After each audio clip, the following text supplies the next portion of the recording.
Hey guys, how's it going? Hope you're doing well. My name is Crown, and today I'm going to read you some very interesting stories that I hope that you're gonna love. And now, without further ado, let's go!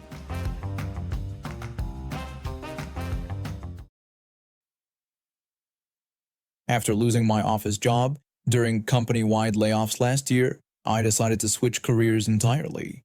The construction industry was booming in our area, and despite having no experience, I managed to land an entry-level position with a construction company. The pay was better than unemployment, and honestly, the physical work helped me deal with the stress of my career change. Fast forward 6 months, and I've been working on this subdivision project in the countryside. It's actually been pretty great. Fresh air, good exercise, and my co-workers are decent people. Today, I was assigned to traffic management duty with my co-worker. Basically, we each stand at opposite ends of the construction zone with stop-slow signs, making sure traffic flows safely through the single open lane. The road was quiet most of the morning, typical for this rural area. Around 10 a.m., one of our cement trucks needed to enter the site. My co-worker radioed to ask if my side was clear. I responded that while there was one car approaching, they were still far away and the truck had priority. I had my sign clearly showing stop to any approaching traffic. That's when I saw this silver SUV coming towards me. Instead of stopping like a normal person, this woman swerved around the cones into the opposing lane and gunned it through the construction zone. I quickly radioed my co-worker to warn him about the car coming through, telling him that they had just run my stop sign. I watched as the SUV slowed down near my co-worker, and this middle-aged woman, complete with the iconic Karen haircut, started screaming at him through her window. I couldn't hear what she was saying, but her wild hand gestures told me everything I needed to know. My foreman came over almost immediately and asked what had happened. I explained about the woman in the silver SUV ignoring my stop sign and driving around the cones. He double-checked if I was sure my sign was on stop, and I confirmed that I hadn't flipped it since the truck started approaching. He told me he would call the police and to let him know if she came back through. About 20 minutes later, my radio crackled. My co-worker asked if the approaching car was our friendly driver from before. I looked down the road and confirmed it was indeed her. And wouldn't you know it, she blew right through my co-worker's stop sign this time. As she approached my end, I stepped forward, holding my sign directly in front of her car. She slowed down slightly, muttering something behind her closed window before speeding off again. I immediately radioed our foreman to tell him she was back and had run another stop sign. The nice thing about rural areas is that it's pretty easy to figure out where people live. We had noticed her turn into a driveway just past our construction zone earlier. When the police officer arrived, our foreman explained how she had run through stop signs twice, completely ignoring safety protocols, and that we had multiple witnesses and knew which house was hers. The officer went to speak with her, and when he came back, he had this satisfied look on his face. He told us that she had claimed she was running late for an important meeting and accused us of deliberately trying to slow her down. He explained to her that construction zones have right-of-way by law, and running stop signs comes with a hefty fine, double in work zones.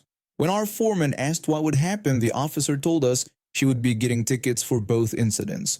Each carried a $500 fine due to it being in a construction zone plus points on her license. He also mentioned she had 3 prior citations for other infractions, so she would be hearing from the Department of Motor Vehicles about her license status. For the rest of the project, every time she drove through our construction zone, she came to a complete stop and waited patiently for our signal. Amazing how a $1,000 lesson can improve someone's driving habits. I recently started university in Swansea, Wales, which was quite a change from growing up in London. Being of South Asian descent with brown skin, I initially had some concerns about moving to a predominantly white area. However, I was pleasantly surprised to find that most people here are actually more welcoming than in London. I had just moved into my university flat and needed to stock up on supplies. Being 19 years old but cursed with a baby face and small stature, I'm used to getting asked for identification whenever I buy alcohol. So there I was at the large supermarket in town, my shopping cart loaded with kitchen supplies like frying pans, along with quite a bit of alcohol for the flat. 2 bottles of Bailey's, vodka, white rum, and various mixers. At the checkout, I had my driving license ready as always. Surprisingly, the young cashier didn't ask for it. As I was paying and loading my shopping back into the trolley, I heard a woman's voice behind me, the kind of tone that immediately makes you think, this isn't going to be good. The woman, who was English rather than Welsh, started questioning the cashier about why he hadn't checked my identification, insisting that I was clearly underage. The cashier seemed uncomfortable but maintained his composure, explaining that he'd seen me shop there before and knew I was of age. The woman then complained that this was setting a terrible example for her son, suggesting it would show him he could get away with using fake identification. I finished loading my shopping and tried to leave, but she stepped in front of my trolley. Her teenager, probably around 16, stood behind her looking extremely uncomfortable. She demanded to see my identification and bank card. I politely refused, explaining that she had no right to see my personal documents. Her demeanor changed instantly. While she didn't exactly shout, her tone became incredibly aggressive as she jabbed her finger toward me. She accused me of buying alcohol illegally and declared she wouldn't let me leave until I proved my age. I calmly told her that I was of legal age and that she had no authority over me, suggesting she speak to a manager if she had concerns. The cashier had already called for one and he quickly arrived at our checkout. The woman immediately started ranting to the manager about how the cashier was selling alcohol to minors without checking identification. The manager calmly asked to see my identification, which I handed over. He checked it and was about to return it when the woman interrupted, insisting that she needed to check the identification herself. The manager ignored her request and handed my license back to me, which seemed to enrage her further. She physically blocked his path and began ranting about disgraceful customer service, accusing them of running an illegal operation and demanding to speak to his superior. The cashier quietly told me I could leave, and I gratefully took the opportunity. I later found out that the woman was banned from the store for her behavior toward the staff and other customers. On my next shopping trip, I saw her trying to enter the store, only to be stopped by security. She threw an absolute fit, demanding to speak to corporate headquarters and threatening legal action. The security guard simply pointed to the security camera footage they'd saved of her previous outburst, and she stormed off, red-faced, while her mortified teenage son trudged behind her. I work as a veterinary technician at the local animal shelter, so dealing with stray or escaped animals is something I'm pretty familiar with. That morning I was heading to work a bit earlier than usual because we had a big adoption event planned. I always take the scenic route through a residential area. It's a bit longer, but the winding road through the hills helps me clear my head before a busy day. That's when I spotted this golden retriever darting between cars, trying to bite at their tires. The poor thing was running at full speed, probably around 40 miles per hour, and I could tell this wasn't going to end well. Being in animal rescue for over 5 years, I've seen too many accidents involving pets on roads, and I wasn't about to let another one happen if I could help it. I slowed down gradually and pulled over to the side, making sure to turn on my emergency blinkers well in advance. In my rearview mirror, I could see a dark blue minivan getting closer, and the driver was already showing signs of impatience, weaving slightly in their lane. What happened next felt like it was in slow motion. Instead of waiting a few seconds for a clear view, the minivan swerved across the double yellow line on a blind curve. Just then, an oncoming car appeared. The minivan driver panicked, jerked the wheel, and bounced off the side of my car. They then hit the passing car's rear corner, nearly running over the dog in the process. The chain reaction caused 2 more cars behind us to collide. Once everything stopped moving, I got out to check on everyone. That's when I heard the screaming. Karen immediately started yelling at me, blaming me for the accident and accusing me of slamming on my brakes for no reason. I tried to explain calmly that I had pulled over normally with my emergency lights on because there was a dog in danger. She responded by saying she didn't care about some stupid dog and that I could have killed her children. One of her passengers jumped in, backing up her story about me stopping suddenly. I reminded them that I had signaled and pulled over gradually while they had crossed a double yellow line on a blind curve. Karen accused me of lying to cover myself and threatened to call the police. I welcomed the idea. When the police arrived, Karen was putting on quite a show, crying and everything. Her passengers were all supporting her false story about me braking without warning. The first officer came to take my statement while his partner dealt with Karen. When he asked me what happened, I mentioned that I had a dash cam that recorded everything. The officer's face immediately lit up with relief, and he said that would be very helpful.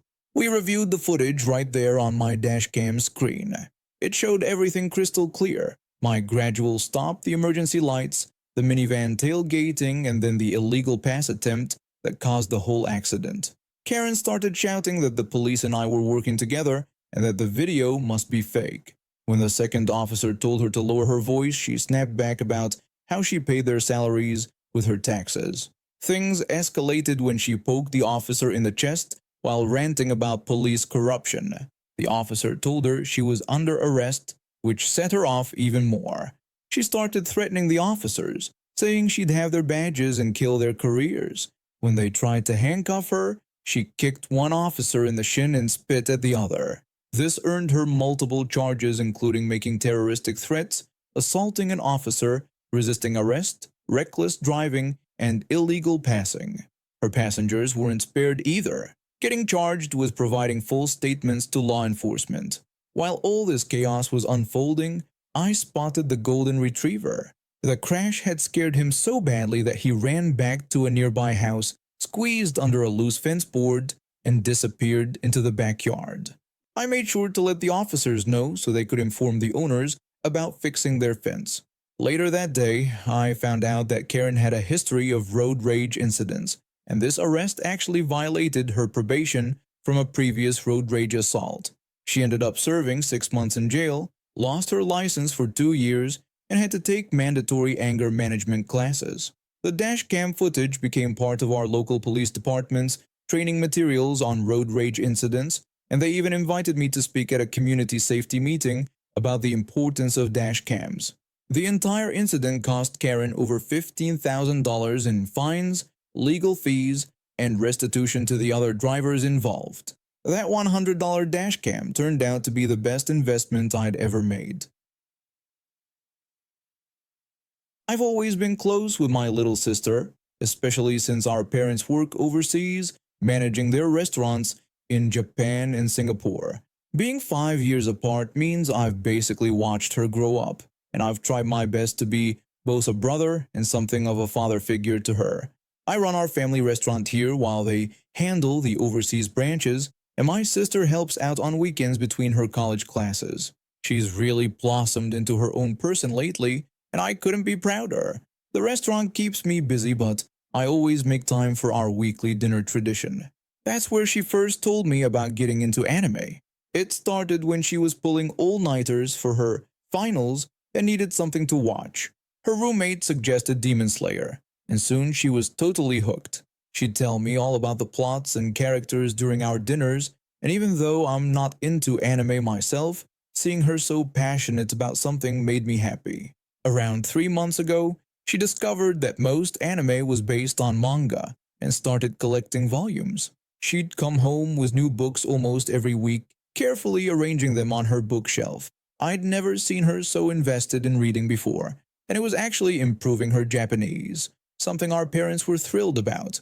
So when her 19th birthday came around, I knew exactly what to get her. She'd mentioned wanting to start reading Fullmetal Alchemist, and she was already following Demon Slayer and Spy X Family manga series. I probably should have bought the books earlier, but between managing the restaurant's new menu launch and taking care of household stuff, time just slipped away. After dropping her off at a new Japanese cafe downtown where she was meeting friends, I headed to the local bookstore. The manga section wasn't huge, but I managed to find the next volumes of Demon Slayer and Spy X Family. There was only one copy of Full Metal Alchemist Volume 1 left, which was perfect since she wanted to start the series. I was heading to check out when I felt a tap on my shoulder. A woman asked me if I was holding Full Metal Alchemist Volume 1.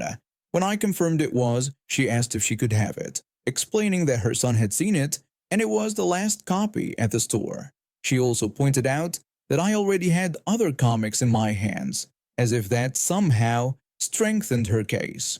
I apologized and explained that I was buying it as a birthday gift for my sister, suggesting she could order the book online from either the store or Amazon.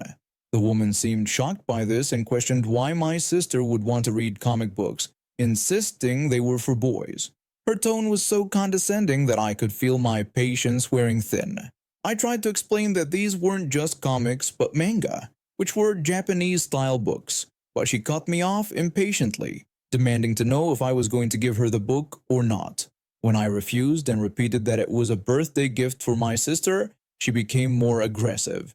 She argued that comics were exclusively for boys and that by buying them for my sister, I was taking away opportunities from boys who wanted to read them.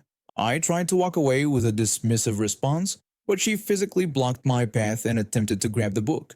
I pulled it back, clutching it to my chest, feeling the corner dig into my ribs. I angrily demanded to know what was wrong with her and told her to get out of my way. My voice was getting louder and other customers were starting to stare. The woman then made a cruel comment suggesting my sister must be ugly and was only pretending to like comics to impress boys since her looks weren't working.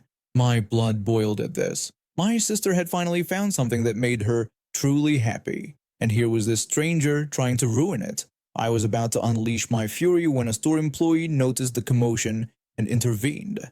The employee asked if there was a problem, and the woman immediately complained that I wouldn't give her the comic despite it being the last copy, saying she wanted it for her son. I explained my side, mentioning it was for my sister's birthday and that I'd gotten it first, even offering alternative options. The woman kept insisting comics were for boys and made another grab for the book, nearly knocking over a nearby display. The employee had seen enough and warned the woman that if she continued harassing me, they would call security. When she tried to protest, the employee cut her off and offered to escort me to checkout. I could see the woman's face turning redder by the second. When we walked away, the woman shouted a nasty comment about hoping my sister would have a terrible birthday. I shot back that my sister would probably have a better day than her son since she actually got the book. The employee couldn't help but snort with laughter at my response, later telling me they'd never seen someone so entitled over a manga. After checking out, I saw the woman outside on her phone, presumably complaining to someone. When she spotted me, she flipped me off. I just held up the manga and grinned, feeling petty but satisfied. The employee watched through the window and gave me a thumbs up. Then I overheard her phone conversation as I walked to my car. She was yelling that she didn't want to order it online and wanted it right now, stamping her foot like a child throwing a tantrum. It seemed like someone's son was going to learn a lesson about instant gratification, and it wasn't from reading manga. Later that day, when I gave my sister her presents, she was over the moon.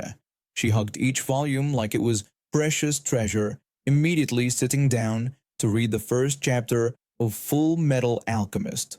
Watching her flip through the volumes with the biggest smile on her face, I knew I'd made the right choice in standing my ground. Though I did make sure to order the rest of the Full Metal Alchemist volumes online right away, just in case that woman was still prowling around the bookstore. A week later, I heard from the same employee that the woman had actually come back with her husband, demanding to speak to a manager about me. The manager had simply pulled up their online inventory, ordered the book for her son, and told her it would arrive in 2 days. And now we have reached the end of today's stories.